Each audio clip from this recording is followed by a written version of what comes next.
अस्सलाम वालेकुम स्टूडेंट्स। आज के लेक्चर में हम जो टॉपिक डिस्कस करने जा रहे हैं वो है थर्मोडायनेमिक इक्विलिब्रियम। ठीक है, तो स्टूडेंट्स हम सबसे पहले स्टार्ट लेते हैं थर्मोडायनेमिक इक्विलिब्रियम से कि थर्मोडायनेमिक इक्विलिब्रियम क्या है।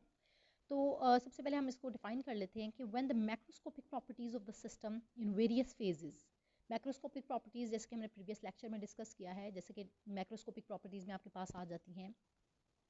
ठीक है, टेम्परेचर आ जाता है, मैं यहाँ पर मेंशन कर देती हूँ इसको। टेम्परेचर आ गया, प्रेशर आ गया, वॉल्यूम आ गया, तो ये सारी आपकी मैक्रोस्कोपिक प्रॉपर्टीज़ हैं। ठीक है, तो क्या है कि macroscopic properties of the system in various phases do not undergo any change with time. जब टाइम के साथ उसमें इन मैक्रोस्कोपिक प्रॉपर्टीज़ में कोई चेंज ना आए, यानी कि ना टेम्परेचर चेंज हो, ना प्रेशर चेंज हो, ना वॉल्यूम में चेंज आए, तो ऐसे जो सिस्टम होगा उसको हम क्या कहेंगे कि वो सिस्टम जो है वो किस फॉर्म में है, थर्मोडायनेमिक इक्विलिब्रियम में है। ठीक है, सो इसको मैं दोबारा से डिफाइन कर देती हूँ। When the macroscopic properties of the system in various phases, यानी कि किसी भी फेज में हो, सॉलिड फॉर्म में हो, गैसियस फॉर्म में हो या फिर लिक्विड फॉर्म में हो, तो उसके टेम्परेचर में, प्रेशर में और वॉल्यूम में कोई चेंज ना आए with the passage of time, तो ऐसे सिस्टम को हम कहेंगे कि वो थर्मोडायनेमिक इक्विलिब्रियम में है।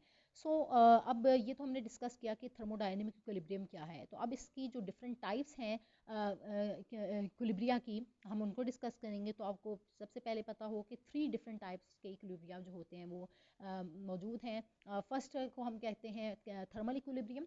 ठीक है, second one is called as mechanical equilibrium and the third one is called as chemical equilibrium. तो हम स्टार्ट लेते हैं from the very first, that is thermal equilibrium. तो थर्मल इक्विलिब्रियम क्या है? As the name indicates, therm कहते हैं heat को। ठीक है, यहाँ पर ये मेंशन हुआ हुआ है ये थर्मल इक्विलिब्रियम में थर्म कहते हैं हीट को, जैसे कि मैंने भी आपको बताया। तो यहाँ पर मैं मेंशन भी कर देती हूँ, थर्म मींस हीट। ठीक है, तो if there is no flow of heat from one portion of the system to another, ठीक है, then the system is said to be in thermal equilibrium. यानी कि आपका सिस्टम थर्मल इक्विलिब्रियम में कब होगा कि जब हीट जो है वो फ्लो नहीं करेगी from one portion of the system to another. ठीक है, when there is no flow of heat from one portion of the system to another, यानी कि हीट ही ना फ्लो करे जब सिस्टम में, तो ऐसे सिस्टम को हम कहेंगे कि वो थर्मल इक्विलिब्रियम में है। यानी कि एक्सचेंज नहीं हो रही, हीट एक्सचेंज नहीं हो रही, एक पोर्शन से दूसरे पोर्शन में कोई भी हीट जो है वो सिस्टम में फ्लो नहीं कर रही, तो ऐसे जो सिस्टम है वो क्या होगा, थर्मल इक्विलिब्रियम में होगा, यानी कि हीट जो है जिसमें फ्लो नहीं करेगी। ठीक है, तो ये थर्मल इक्विलिब्रियम को डिस्कस किया। अब नेक्स्ट जो है मैकेनिकल इक्विलिब्रियम है। ठीक है, तो मैकेनिकल इक्विलिब्रियम क्या है स्टूडेंट्स के, if there is no flow of matter from one portion to another of the portion of the system, यानी कि जब ऐसा सिस्टम जिसमें क्या होगा कि नो फ्लो ऑफ मैटर, यानी कि मैटर जो है वो एक्सचेंज ना हो from one portion of the system to another portion, वो फ्लो ना करे। ठीक है, तो ऐसे हम सिस्टम में जो इक्विलिब्रियम होगा उसको हम कहेंगे मैकेनिकल इक्विलिब्रियम, यानी कि उस वक्त सिस्टम जो है वो मैकेनिकल इक्विलिब्रियम में होगा। ठीक है, मैकेनिकल से याद रखें कि मैटर से रिलेटेड, एम से मैकेनिकल और एम से मैटर। ठीक है, जो मैटर, जिसमें मैटर जो है वो फ्लो ना करे। ठीक है, और लास्ट हमारे पास इक्विलिब्रियम आ जाता है जो कि टाइप है इक्विलिब्रियम की, जो कि क्या है, केमिकल इक्विलिब्रियम। तो केमिकल इक्विलिब्रियम में क्या है कि the type of equilibrium in which there is no change in the composition in any part of the system. See से केमिकल और सी से कंपोजिशन।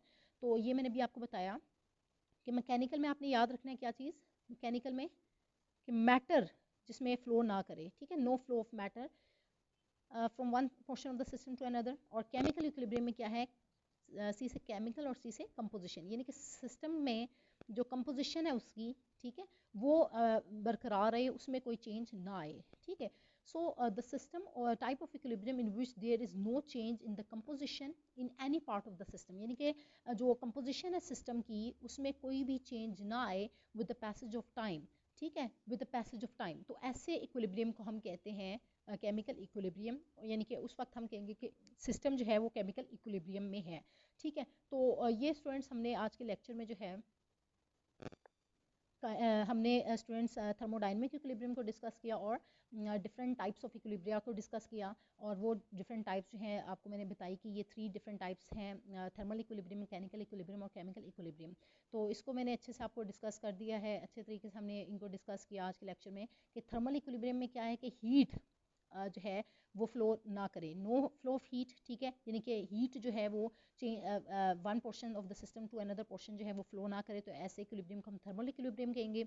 और मैकेनिकल इक्विलिब्रियम में क्या होगा कि जब मैटर, ठीक है। मैटर वो फ्लो ना करे from one portion of the system to another portion, तो हम ऐसे इक्विलिब्रियम को क्या कहेंगे, मैकेनिकल इक्विलिब्रियम। और केमिकल इक्विलिब्रियम में क्या है कि कंपोजिशन जो है वो सिस्टम की क्या रहे, मेंटेन रहे, बरकरार रहे, रिटेन रहे, उसमें कोई चेंज ना आए, तो ऐसे इक्विलिब्रियम को हम क्या कहेंगे, केमिकल इक्विलिब्रियम।